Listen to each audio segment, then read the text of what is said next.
체르노빌 하면 머릿속에 탁 떠오르는 게 원전 사고잖아요. 사실 러시아 사람들은 거의 신경을 안 쓰고 당장 내가 먹을 게 없는데 방사능에 신경 쓸 겨를이 그게 없거든요. 없으니까는 제가 물어보면은 있긴 있었지 하는데 지금 그게 우리는 중요하지가 않다. 종교들이 사실은 전쟁을 가장 많이 일으키지 않았나요? 그러니까 종교가 전쟁을 일으키기보다는 종교심을 가진 사람들이 악용을 해서 전쟁을 했죠. 아르메니아 사람만 기독교를 믿고 있지 않습니까? 전쟁할 때 오스만 투르크가 쟤네들 러시아 편 들 것 같다라 해서 200만까지 죽었을 것이다. 튀르키예는 절대 인정 안 합니다. 이게 조직적인 학살이 아니었다. 이게 유일신교는 구조적으로 올 수밖에 없죠.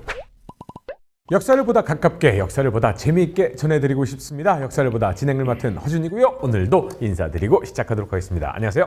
안녕하십니까? 경희대사학과에서 고고학을 연구하고 가르치고 있는 강인욱입니다. 안녕하세요. 선문대학교 사학과의 임승휘입니다. 안녕하세요. 서강대 유럽연합연구소의 박현노입니다. 중동과 이슬람을 가르치고 공부하고 있습니다. 네, 안녕하세요. 한국이집트학연구소의 광민수입니다. 이집트학과 이집트 고고학을 공부하고 있습니다. 항상 중동 지역, 이슬람 지역, 그리고 아시아 북쪽, 시베리아까지 다 담당을 하시다가 유럽까지 딱 완성이 돼서 이제 아메리카 빼놓고 다 있습니다. 그래서 참 기분이 좋은데 나는 기대를 하면서 시작해보도록 하겠습니다. 체르노빌 하면 대한민국 분들은 아마 다 요즘의 어린 분들은 모르실 수도 있을 것 같아요. 근데 뭐 저희 시대까지만 하더라도 체르노빌 하면 머릿속에 탁 떠오르는 게 원전 사고잖아요. 혹시 공부하시던 지역이 체르노빌하고 가까우셨나요? 체르노빌은 현재 키우라고 하는 우크라이나하고 빌라루시아 국경 사이에 있거든요. 그런데 제가 타고 나고 10년 뒤에 유학을 갔었는데 저는 노브시비리스크 시베리아에 있었기 때문에 그 거리가 몇천 킬로예요. 그러니까 이게 러시아가 특징이 그렇거든요. 그래서 주로 거기는 엄밀히 말하면은 서유럽 쪽에 붙어 있기 때문에 우리가 생각할 때 전체 러시아가 난리 난 줄 아는데 사실 러시아 사람들은 거의 신경을 안 쓰고 저희도 모르는 사이에 그런 사고가 꽤 많이 났었고 작게 그리고 90년대 곧바로 망했지 않습니까? 러시아가 소련이 망한 상태니까 내가 쉽게 말하면 청명의 중랑 한식의 중랑 거의 그 분위기였던 것 같아요. 당장 내가 먹을 게 없는데 저기 멀리 떨어진 데서 나오는 뭐 섞여 있다 지금 그거 생각할 겨를이 없어가지고 방사능에 신경 쓸 겨를이 그게 없거든요. 없으니까 제가 물어보면은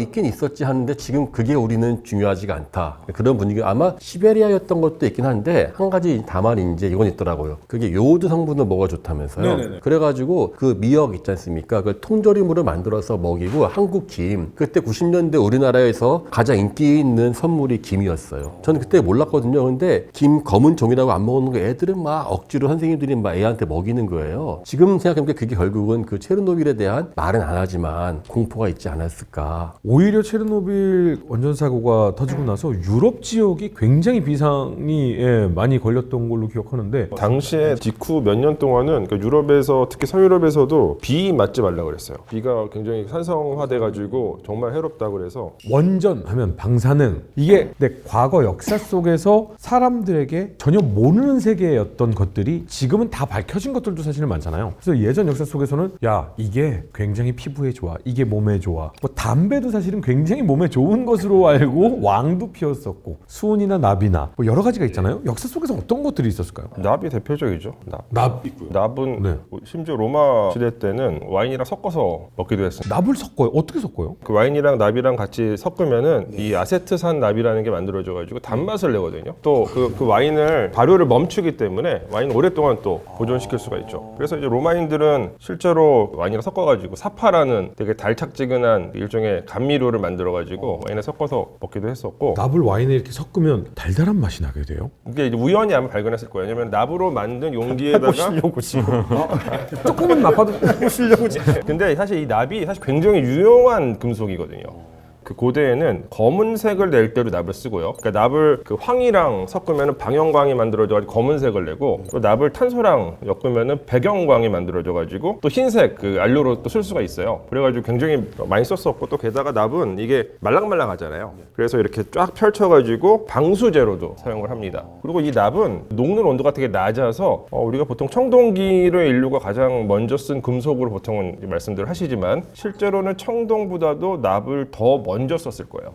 청동기 시대는 대략 한 기원전 한 3,500년, 3,300년 정도 시작이 되는데 지금까지 확인된 납으로 되어 있는 물건들 가운데 가장 오래된 거는 대략 한 기원전 7,000년, 6,500년? 이때 이제 소아시아에서 납 구슬들이 나오거든요. 만년 전이네요, 그러면. 예. 실제로 어떤 납이 구체적으로 쓰이는 어떤 모습들이 나타나는 거는 이제 이집트 때부터인데 이집트에서는 대략 한 기원전 3,500년경에 만들어진 납으로 만든 여성 상도 나와요. 아비도스라는 출토가 됐고 그리고 이 이집트 사람 사람들이 납을 적극적으로 쓴 것 중에 하나는 첫 번째는 눈에다가 바르는 이 아이라이너에 납을 섞어가지고 써요. 검은색을 내기 위해서. 그럼 수천 년 전부터 납 중독은 일상이었겠네요. 근데 그게 우리가 이제 지금 오늘날에는 알고 있죠. 납이 얼마나 해로운 금속인지. 근데 그거는 납이 축적이 되어서 일정 기간이 지나야지 나오는 증상들이고 고대 이집트인들은 아마도 그것이 축적돼서 안 좋은 영향이 발현되기 이전에 대체로 사망을 했을 거예요. 고대 이집트인들은 이 납을 되게 인공적으로 이렇게 섞어가지고 썼거든요. 여기에 대해서 이제 연구를 좀 해봤습니다. 이 납이 도대체 어떤 기능성이 있기 때문에 이렇게 썼을까? 근데 납이 어떤 측면에서는 조금 이롭기도 하다라는 과학적인 결과가 나요. 그래요? 이게 한 2010년에 이루어진 연구인데 이집트인들이 사용했었던 아이라이너 성분을 분석을 해보니까 여기서 이제 자연에서는 확인되지 않는 납이랑 소금을 섞은 납염이라고 하는 성분이 검출이 됐었고 이 납염을 잘 사용을 하면은 눈병을 치료할 수 있고 그리고 외부로부터 들어오는 어떤 병균들을 이제 막아낼 수 있는 기능이 있다고 이렇게 밝혀졌어요. 그러니까 뭔가 이제 납이 들어오면은 몸 안에 있는 대식세포를 활성화시킨다고 합니다.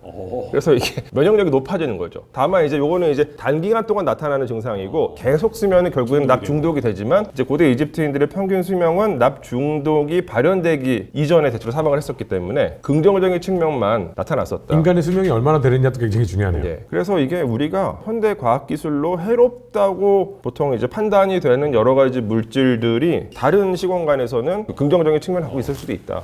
납의 멀티버스. 지금 납 얘기 좋은 말씀하셨는데 납을 포함해서 청동 자체가 이게 관리를 잘하면 되게 황금빛으로 이쁜데요. 조금만 관리 안 하면 녹을 쓰지 않습니까? 근데 과거 중국의 상나라나 고대 로마도 그렇고 수많은 이제 사람들이 하는 것이 과연 그 사람들이 이게 얼마나 유리했을까? 왜냐면은 녹이 없으면은 되게 아름답고 그 안에 물이나 술을 넣어도 상하지가 않는데 녹이 쓸어버리면 그때부터는 대책이 없고 오히려 치명적이 될 수 있다고 이야기 많이 해서 사실은 완벽하게 안 좋고 좋고가 아니라 섞여 있는 거예요. 섞여 있는데 언제 무엇이 빨리 발현되냐 했는데 그게 하나 있고 또 하나 잘 알고 있는 진시황 이게 나왔습니다만 수은을 발라가지고 사방에다 경면 주사했지 않습니까? 수은이 또 이게 잘 결합이 되기 때문에 뭘 바를 때 정말 잘 발리거든요. 그리고 또 몸에 바르면 되게 금방 또 이렇게 미백 효과도 있고 하니까 그런 식으로도 됐었던 것도 있고 또 재미있는 거는 일본에서는 우리 복어 있지 않습니까? 독이 있는 복어. 그거로 또 먹었다는 게 신석기 시대 조개무지에서 이미 나왔어요. 지금도 일본의 복어독을 이 복어알을 조미에서 만드는 장인이 지금도 있더라고요. 사학자 그런 말 있죠. 왜 세상에 모든 것은 독이 아닌 게 없는데 조금 쓰면 약이 되고 이런 말 하지 않습니까? 그런 식으로 아마 그 사람들도 이 복어를 독을 있는 생선이 아니라 적당히 먹으면 몸에 좋은 것을 인식할 가능성이 커요. 되게 재밌는 게 복어알을 이렇게 막 묻혀서 이렇게 홍어 삭히듯이 삭히는데 2년에서 3년을 그렇게 여러 가지 방식을 통해서 삭히더라고요. 리포터가 와 이게 뭐 보십니까? 이거 먹으면 죽는 거 아니에요?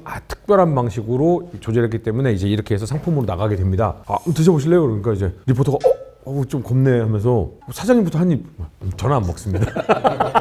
그래서 일본에서 그 조몽 시대 때 집자리 안에서 이 일가족이 뼈가 나왔는데 그리고 공교롭게 그 집 안에서 이 복어 뼈가 나와가지고 혹시 이분들 진짜 이거 먹다가 같이 탈난 거 아니냐.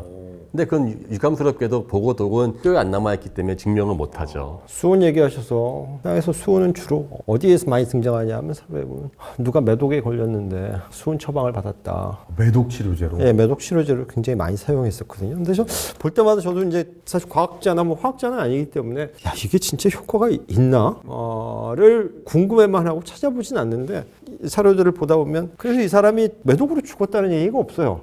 치료가 됐다는 얘기예요? 그러니까 처음에 이제 호전됐다라는 이야기들이 가끔씩 나오거든요. 그래서 이거를 어떻게 복용을 하길래 이게 호전이 되지? 근데 사실 매독은 수은으로 치료되는 질병은 아닌 걸로 저는 알고 있는데 상태가 호전되는 건지 이 얘기는 나중에 혹시 과학을 보다 해서 뭐 전문가가 나오시면 한번 이거 보다 채널에서 병을 보다 뭐 이래가지고 뭐 하나 생기는 거 아니야?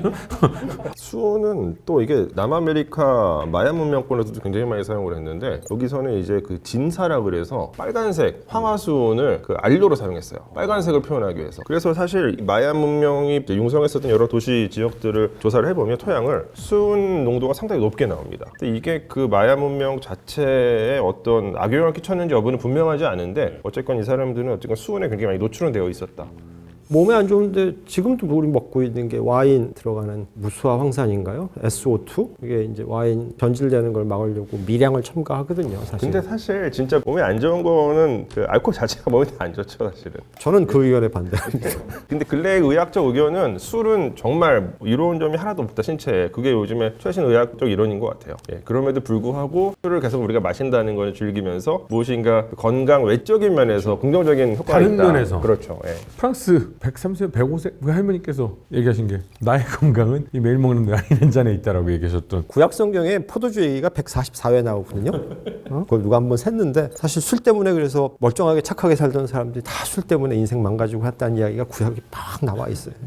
구약성서 얘기하시니까 본격적인 이야기로 넘어가서 종교 이야기로 한번 이야기를 넘어가도록 하겠습니다. 종교란 것은 분명 어떠한 종교든 남을 해롭게 해라라는 종교는 아마 단 하나도 없을 겁니다. 이 지구상에서. 그런 종교가 있다면 아마 뭐 사이비 종교나 또 뭐 잘못된 이념을 가리키는 종교겠죠. 대부분의 종교는 남에게 이로움을 줘라 라는 종교일 텐데 기독교 쪽을 가장 많이 대표하실 것 같은 유럽 역사 선생님도 계시고 샤머니즘을 대표하시는 우리 강 교수님 계시고 이슬람을 대표하시는 박 교수님 계시고 그다음에 이제 이집트의 신들을 많이 알고 계시는 애국민수 선생님 계신데 이 종교들이 사실은 전쟁을 가장 많이 일으키지 않았나요? 그렇죠. 그러니까 종교가 전쟁을 일으키기보다는 종교심을 가진 사람들이 악용을 해서 전쟁을 했죠. 결국 근데 네, 그게 그거지만. 종교 뭐 어떻게 뭐 결격이 먼저냐 뭐 근데 이게 있어요. 근데 생각보다 종교 때문에 일어난 전쟁의 숫자는 그렇게 많지 않습니다. 그래요. 그러니까 이게 2005년에 출간된 전쟁사 백과사전이 있어요. Encyclopedia of the Wars라고 하는 서적이 있는데 여기서 이제 어떤 식으로 설명을 하고 있냐면은 어느 정도 구체적인 어떤 상황이 이제 파악되는 1763회의 전쟁 가운데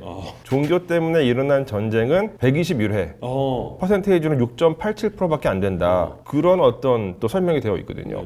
그러니까 이게 종교 때문에 전쟁이 일어나는 것처럼 보이기도 하지만 그러니까 두 개의 서로 다른 종교가 맞닿은 지점에 전쟁이 일어나기 때문에 그렇지만 실질적인 근본적인 원인은 다른 데 있을 수 있다. 뭐 이렇게 볼 수도 있을 것 같습니다. 종교 하나만 순수하게 보고 한다면 그 말씀이 맞을 것 같은데 한편으로는 그러니까 종교가 구실이 돼가지고 대부분은 나지 않습니까? 제가 샤머니즘을 대표하는데 샤머니즘은 보통 그렇게 대학살은 일어나지 않고 조용히 없어져 버리고 제가 방금 터키에서 와가지고 우리 박균도 선생님 허락하시면 제가 아르메니아 학살 이야기 해도 돼요? 하십시오.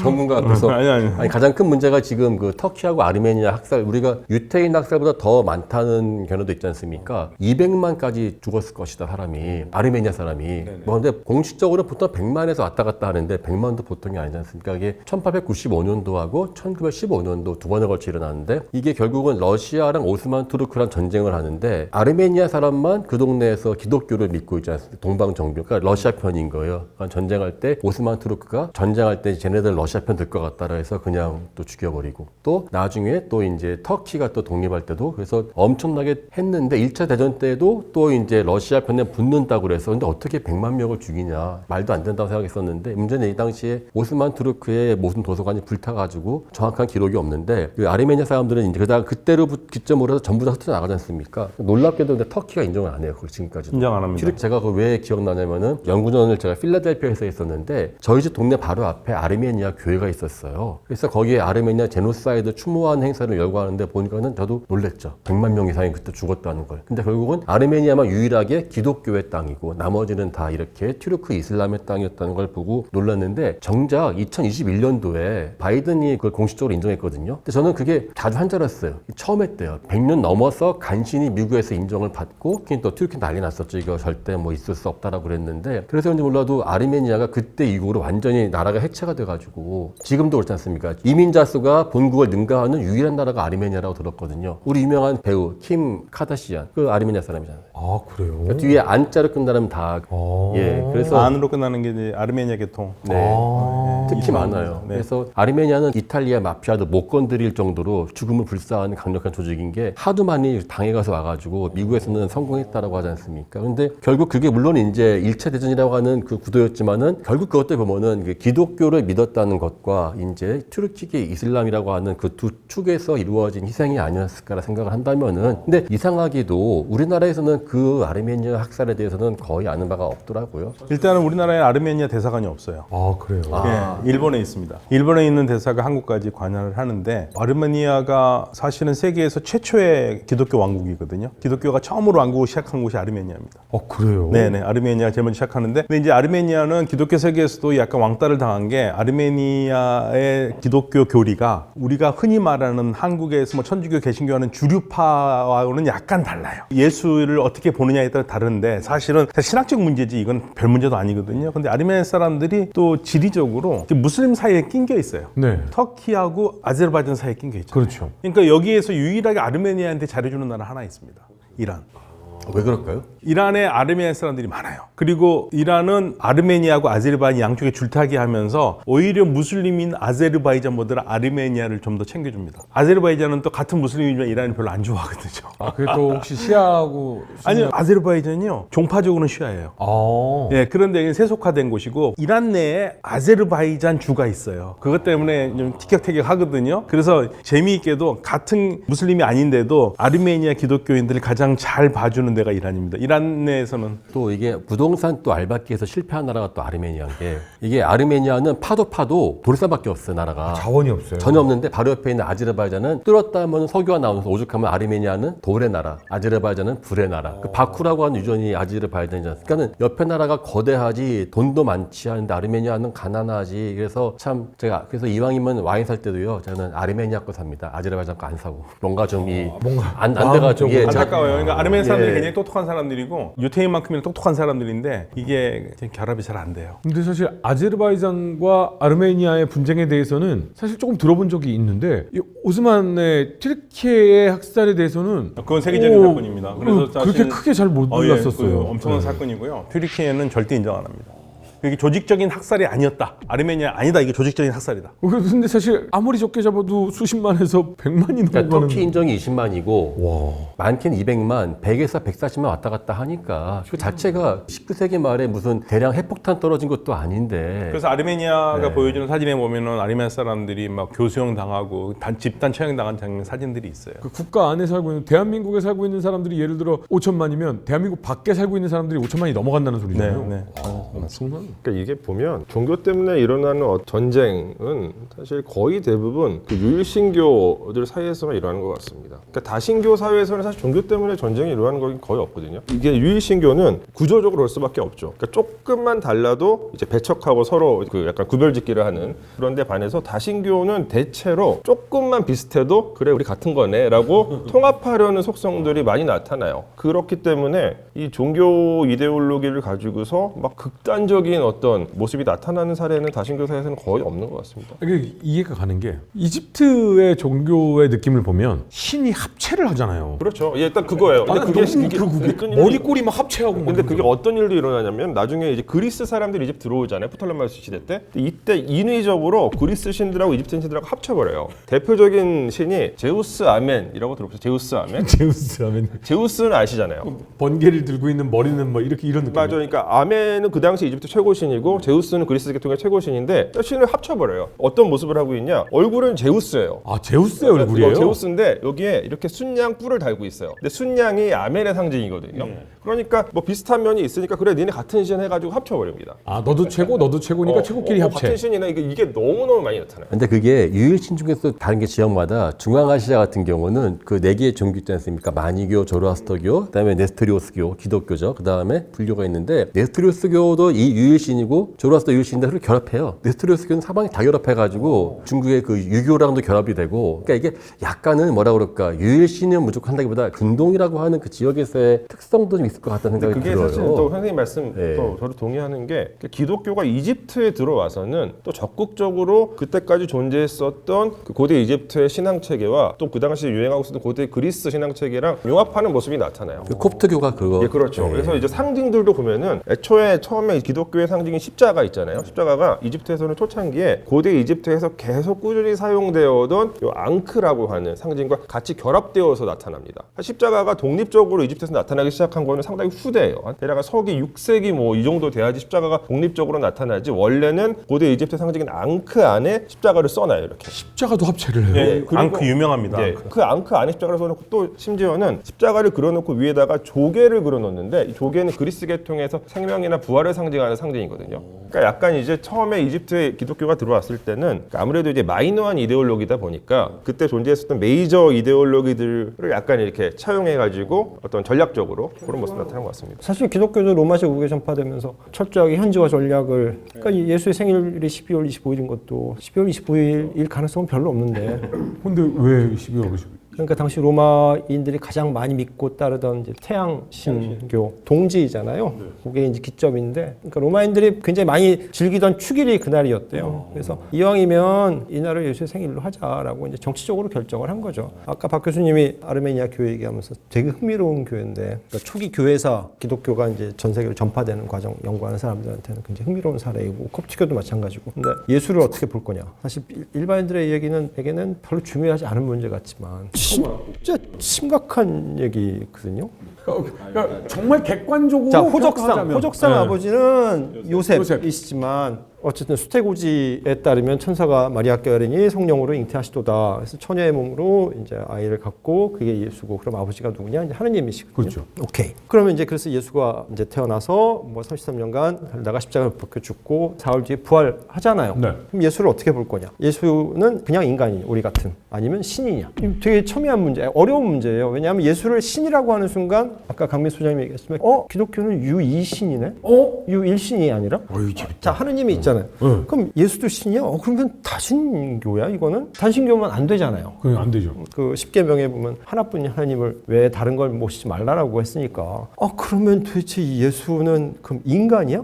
인간이라고 하기에는 일단 처녀의 몸에서 태어났고 죽은 뒤에 사흘 만에 부활했고 하는데 이거를 설명할 방법이 없네. 그러면 얘를 어떻게 할 거냐? 그래서 온갖 당시에 이제 해석들이 초기에 막 등장해요. 양자설도 나오고, 뭐 요단강에 세례 받을 때 이제 하나님의 영을 이제 받았다. 뭐 이런 설도 나오고. 그래서 마지막에 이제 니케 공예가 공예에서 325년. 이제 한 게 신경이잖아요. 삼위일체를 이거를 그냥, 그러니까 사실 콘스탄티누스가 314년에 기독교를 국가 공인할 때는 얘를 정치적인 파트너로, 당시 로마 제국이 그렇게 정치적으로 안정된 상태가 아니었으니까 얘를 파트너로 끌어들여서 로마 제국을 다시 좀 안정시키자라고 하는 계산이었을 텐데, 콘스탄티누스가 딱 들여다봤더니 이 기독교가 너무 복잡한 거예요. 한 놈은 예수가 하나님의 양자라고 하고, 아니 얘는 아니라고 하고, 그래서 얘를 통일시켜야 되겠다. 그래야 이제 통일이 돼야 일사불란한 조직처럼 움직일 테니까. 그래서 교리 중에 뭐가 맞느냐를 갖고 싸우다가 막 싸웠는데, 장님 코끼리 다리 만지는 것처럼 이걸 인간들이 어떻게 검증을 하고 논증을 하겠어요. 그러니까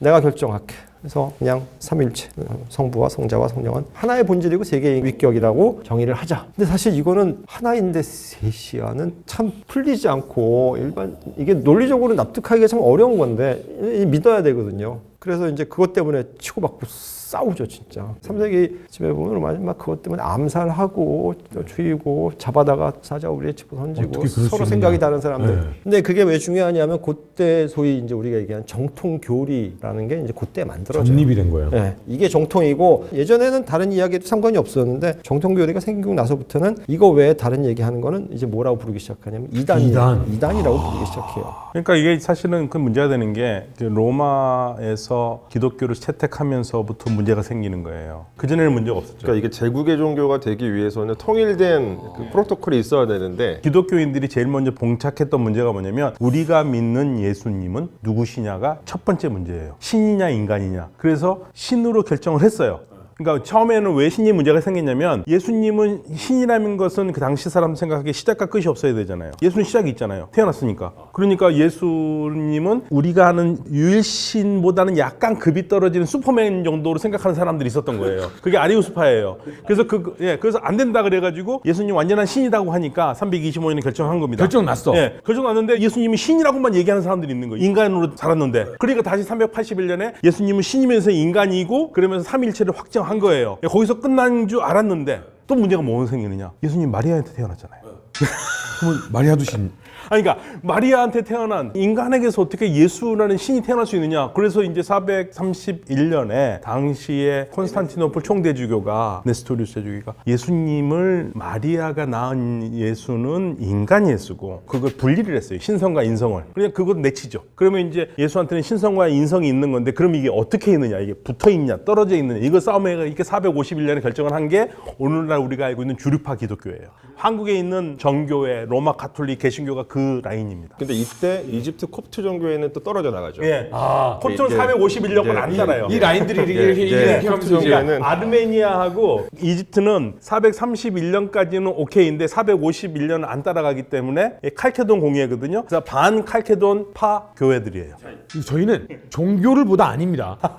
역사를 보다 합니다. 그러니까 역사상 이런 식으로 가지가 이렇게 벌어져 나가면서 역사가 형성이 되어 나가는 과정이고 우리가 학교를 다닐 때 콘스탄티누스 대제가 이런 걸 발표했대. 그럼 외웠어요. 그렇죠. 그러면 그냥 외웠어요. 근데 그 결정이 이 지구 인간사에 이렇게 큰 일들을 만들어냈다라는 거를 알고 나면 그러니까 임수인 교수님이 아까 외워야 되는 게 아니야. 그 기독교가 서구 문화라고 말씀하셨잖아요. 그래서 로마 가톨릭의 브라질 신학자였던 보프가 그런 말을 합니다. 서구 문화가 예를 들면 가톨릭 교회에 미친 영향이 어마어마하지만 그렇다고 해서 가톨릭 교회가 한낱 지역 문화에 지나지 않는 서구의 인질로 남아 있어서는 안 된다.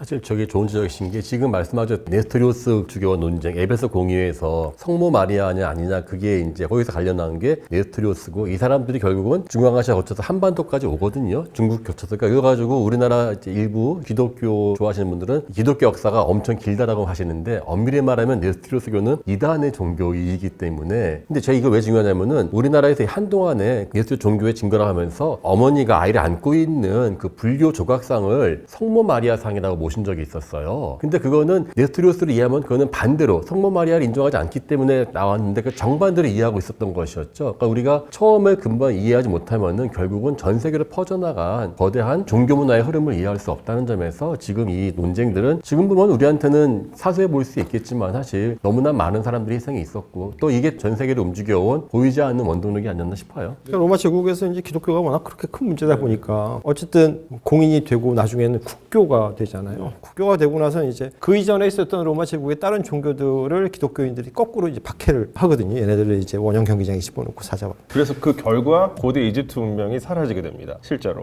그러니까 기독교가 이렇게 잘 나가다 보니 옛날 사람이나 지금 사람이나 그 중에는 뭐 출세하고 싶은 사람도 있고 자기 자식한테 무슨 일을 시킬까 어떤 직업을 갖게 할까 고민하고 있는 뭐 부유층도 있었을 거고 너는 보니까 요즘 세상 돌아가는 게 성직자가 되는 게 좋겠더라. 애를 사제를 만들거나 아니면 장군 출신인데 이제 은퇴했어요. 은퇴하고 나서 뭐 하지 고민할까 하다가 아이씨 이참에 나도 주교나 할까?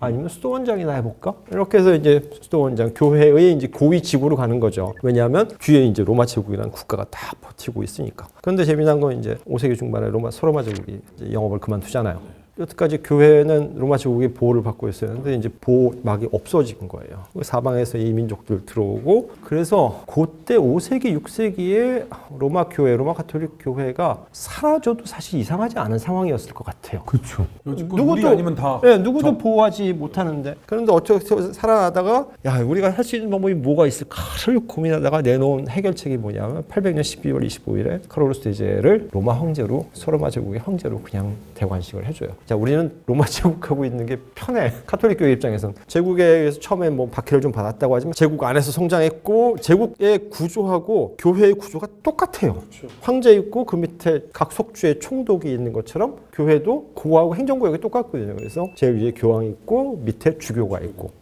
그 구조를 갖고 있었는데 제국이 사라졌어. 뭐 언제까지 살아남을지 모르겠어. 우리가 살아남을 수 있는 방법? 제일 편한 방법은 뭐냐? 제국을 다시 부활시키는 방법이다. 그래서 카롤루스 대제는 되게 똑똑한 인간이었으니까 얘를 데려와서 12월 25일 날 800년 12월 800년 25일 12월 25일 날 네가 로마 제국의 황제가 되어주세요. 이유의 시작입니다. 네. 이유의 시작.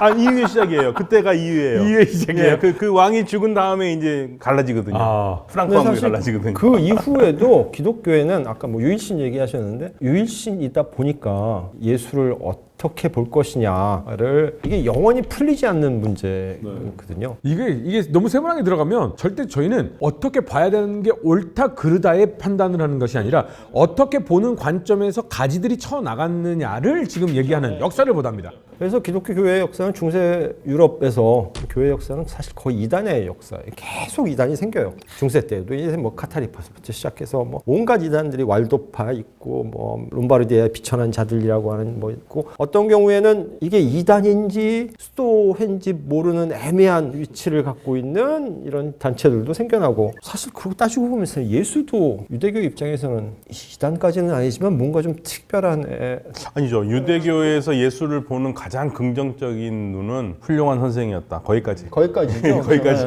와, 근데 지금 진짜 굉장히 깊이 왔는데 원래 하려던 얘기는 뭐였어요, 근데? 원래 사실 우리 수은 얘기하고 남 얘기하고 시작하다가 그다음에 그 전쟁 얘기하려고 얘기로 그랬죠. 사실은 시작하고 전쟁 하려고 있는데 그랬어. 여기까지 왔는데 제가 괜히 아르메니아 꺼내서 죄송합니다. 이게 역시 저는 그냥 러시아만 얘기되는데 왜 그냥 아르메니아 그냥 아니 근데 꺼내는 저는 바람에. 이렇게 의식의 흐름으로 가다가 이야기가 퍼져나가는 건 참 좋아하거든요. 근데 역사라는 것은 이렇게 하나의 정말 어떻게 보면 큰 사건일지 모르겠지만 누군가가 정한 무슨 이 결정이 나중에 후대에 가서 어떤 가지, 어떤 테크트리를 타고 가느냐가 우리에게 이러한 영향을 끼치다라고 하는 것들을 이렇게 봐오는 것이 바로 역사거든요. 그러니까 저희는 이런 이야기를 그냥 우리 선생님들께서 재미있게 해주시는 거를 듣는 게 학생으로서의 그래서 역할입니다. 그리스도교가 저 서로가 문제 없이 합치할 수 있는 공예는 딱 두 개예요. 325년 니케아 공예하고 381년 컨스탄티노플 공예는 삼위일체를 인정하는 거거든요. 그 이후로 넘어가면 이제 복잡해져요. 거기가 이제 이게 합점이죠. 그래서 전 세계 그리스도인들은 거기에는 다 그래서 합합니다. 오늘 저는 30년 전쟁 얘기를 좀 해보려고 그랬는데 30년 전쟁까지는 가보지도 않겠네요. 저희 다음 시간이 있습니다. 걱정하지 마시고. 자, 그리고 저희 역사를 보다 카페가 있습니다. 여기에 여러분들이 질문 올려주시면요. 그 질문 저희가 가장 먼저 읽어보고 이 질문은 꼭 우리 선생님들께 여쭤봐야겠다라고 하면은 저희가 방송에서 여쭤봐 드릴 테니까 카페 꼭 방문하셔서 질문 좀 올려주시고 본인들의 이야기 좀 남겨주셨으면 좋을 것 같습니다. 오늘도 네 분 수고 많으셨습니다. 감사합니다. 감사합니다. 감사합니다.